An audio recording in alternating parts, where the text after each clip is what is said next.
Avant le match, l'équipe média de Racing a publié ceci. L'idée était simple, une école de petits poissons symbolisant la force collective face à un prédateur. Le message était clair. L'outsider croit que l'unité peut l'emporter sur le favori. Dans ce cas, Barcelone était représenté comme le requin. Mais l'ironie a joué son rôle ici. Vous vous souvenez de qui est surnommé le requin à Barcelone? Exactement. Oui, analysons ensemble ce déplacement inconfortable mais intéressant à Santander pour les huitièmes de finale de la Coupe du Roi. Une petite demande avant de commencer. Vous connaissez la routine. Je vous donne les infos, soutenez-nous avec un like. Ça aide la chaîne et c'est la façon la plus simple de montrer votre appréciation pour le football que cette équipe pratique en ce moment. Merci. Le contexte d'avant-match était intéressant. Les leaders de la Segunda accueillaient les leaders de la Liga. Au tour précédent, le Racing avait déjà éliminé l'une des équipes les plus fortes d'Espagne. Ils ont battu Villarreal 2-1. Donc Hansi Flick n'avait pas besoin d'un long discours de motivation après le triomphe en Supercoupe. Il suffisait de souligner le statut de l'adversaire, rappeler l'élimination de Villarreal, ainsi que la veille, quand le Real Madrid était éliminé par Albacete, une autre équipe de Segunda. On s'attendait à un match riche en buts. Le Racing est la meilleure attaque de Segunda, avec 45 buts en 21 matchs. Barcelone domine aussi la Liga dans ce domaine. Avant le match, l'entraîneur du Racing, José Lopez, a affirmé que son équipe restait sereine. Il a déclaré « Dès que le ballon roule, les chances sont de 50-50 ». J'adore cette mentalité. Ajoutez à cela l'ambiance à Santander, les feux d'artifice, les célébrations et une ville entièrement investie dans l'idée d'éliminer Barcelone de la Coupe du Roi, tout autour du match annonçait un défi passionnant. Honnêtement, quelques inquiétudes étaient inévitables. Après le triomphe à Jeddah, une légère baisse émotionnelle était possible. L'adversaire, fort et motivé, disputait probablement son plus grand match de la saison. À ce stade de la Coupe du Roi, les matchs se décident moins par la réputation que par l'intensité, la concentration et la résilience. Le Racing n'était pas une équipe que l'on pouvait battre uniquement sur la qualité. Flick l'avait bien compris. La rotation était possible, mais pas au détriment du contrôle. Pour Barcelone, chaque trophée compte et l'une des forces de cet effectif est qu'ils savent que la responsabilité est partagée, non déléguée. Cet état d'esprit s'est reflété dans la composition de l'équipe. Il n'y avait aucune raison de s'attendre à une équipe bis face au leader de la Segunda. Même au poste de gardien de but, Flick a pris une position ferme. Ce match est extrêmement important, donc nous avons besoin de Juan Garcia. Et vous savez quoi? Il avait tellement raison. Koundé a joué à droite avec Cubarsí et Martin dans l'axe et Balde à gauche. Aucune surprise. Eric a été mis au repos. Le milieu de terrain était intrigant. Casado et Bernal ont tous les deux débuté avec Dani Olmo en milieu offensif.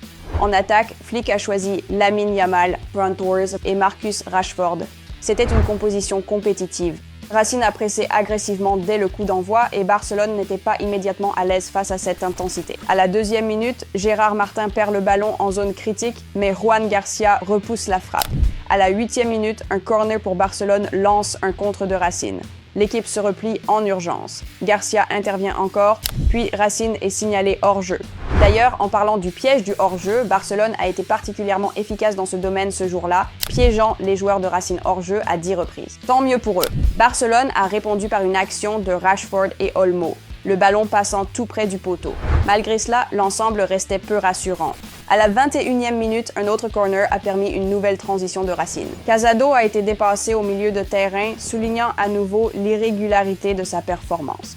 Il a eu de la chance qu'Ajuda tire directement sur Garcia. Peu à peu, le Barça a commencé à imposer du rythme. Lamine a tenté de marquer directement sur coup franc, puis quelques instants plus tard, il a créé de l'espace pour Bernal, dont la puissante frappe a frôlé la cible. Vers la fin de la première mi-temps, le Barça a exploité le côté droit de la défense de Racing et après une série de ricochets, Rashford a tiré au but, une fois de plus sans succès. C'est ainsi que se sont terminées les 45 premières minutes. La plupart des attaques du Barça passaient par le flanc droit où Koundé, Olmo et Yamal brillaient. À gauche, la combinaison Balde-Rashford était bien moins sollicitée, tandis qu'au centre, il manquait de créativité. Bernal et Casado n'ont pas su offrir le même niveau de transition que Pedri et Frenkie habituellement. Et Ferran, malgré le brassard de capitaine, était à peine visible sur le terrain. Pourtant, on sentait que Flick et son staff allaient résoudre l'énigme Racing. La seconde mi-temps a commencé par une frappe de Lamine. Dans l'ensemble, Yamal était le plus créatif. Lamine Yamal, 6 occasions créées, le reste de l'équipe, 6 au total.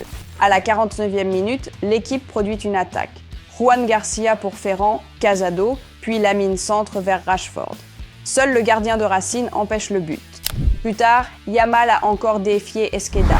Son activité fut immense. Ses stats sont sur Barcelona Live.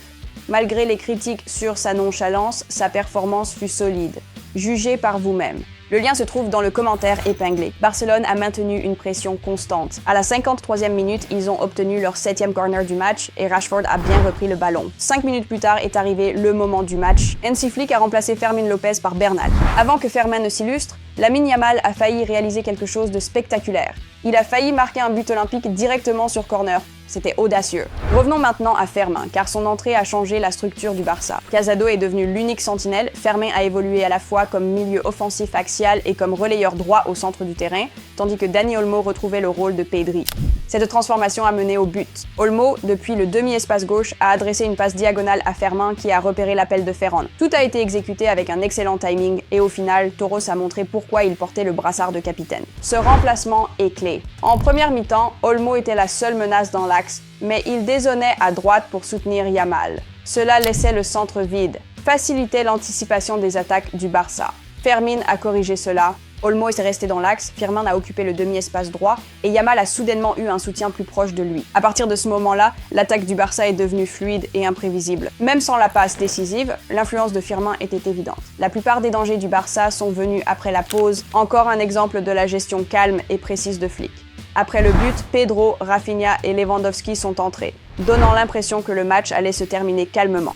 À la 69e minute, Yamal a servi Rafinha, mais la frappe manquait de précision. La fin, cependant, fut tout sauf calme. Racine a marqué 2 fois, mais les 2 buts ont été refusés pour hors-jeu. Barcelone a également réagi. Esqueta a réalisé un double arrêt exceptionnel après des tentatives de Firmin et Lewandowski. Je veux souligner une autre passe brillante de Yamal et la vitesse de Firmin dans les espaces ouverts. Il lit bien le jeu et leur attaque s'est ouverte grâce à sa présence. Le moment clé est arrivé à la 4e minute du temps additionnel. Cubarsí a fauté en laissant filer un ballon dans son dos. Lozano, 18 ans, s'est retrouvé en 1 contre 1, mais le Barça a pu compter sur Garcia.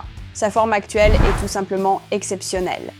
Lors de 6 des 7 derniers matchs, Barcelone a gardé sa cage inviolée malgré une défense haute et parfois incertaine. C'est le transfert de l'année pour Barcelone. En confiance, le Barça a validé le succès. Garcia a trouvé Yamal, Yamal a lancé Rafinha et le Brésilien a centré pour que Yamal conclue. Je terminais. Yamal se montre très précis dans cette attaque. D'abord, une superbe course vers l'espace, puis une arrivée au second poteau. Le travail était alors terminé. Quant à la chance, voici quelques chiffres. Possession, 77% contre 23. Passe réussie, 648 contre 131. Précision, 88% contre 63. Coup de feu, 17 à 6. De grosses chances, 6 contre 1. XG, 2,23 à 0,91. Donc oui, voici le contexte. À vous de juger. Les 3 meilleures performances de ce match ont été celles de Lamine, Yohan et Firmin. Votre top 3 ? Écrivez dans les commentaires. Les matchs comme celui-ci se gagnent par l'état d'esprit, pas les noms. C'est ce que j'aime chez mon équipe. Nous avons joué sérieusement avec la bonne attitude, a félicité Hansi Flick. L'entraîneur allemand insiste beaucoup cette saison sur la mentalité et la progression, et je le constate vraiment. Je suis sûr que vous le voyez aussi. Vous regardez une version plus complète du Barça, une équipe stabilisée par un gardien de but de haut niveau et renforcée par des recrutements intelligents. Ce serait aussi agréable de voir les débuts de Joao Cancelo, mais ce sera pour une autre fois. Cette version du Barça paraît plus mature sur le terrain, moins naïve et plus capable. Flick modernise l'équipe tout en maintenant une forte cohésion au sein du groupe où chaque joueur se sent impliqué et en qui on a confiance. Cet équilibre est rare et c'est intéressant à observer. Le prochain match est contre la Real Sociedad, donc je suppose qu'on se reparle bientôt. N'oubliez pas d'aimer la vidéo si vous avez apprécié notre analyse et bien sûr, abonnez-vous à la chaîne. Regardez, au revoir.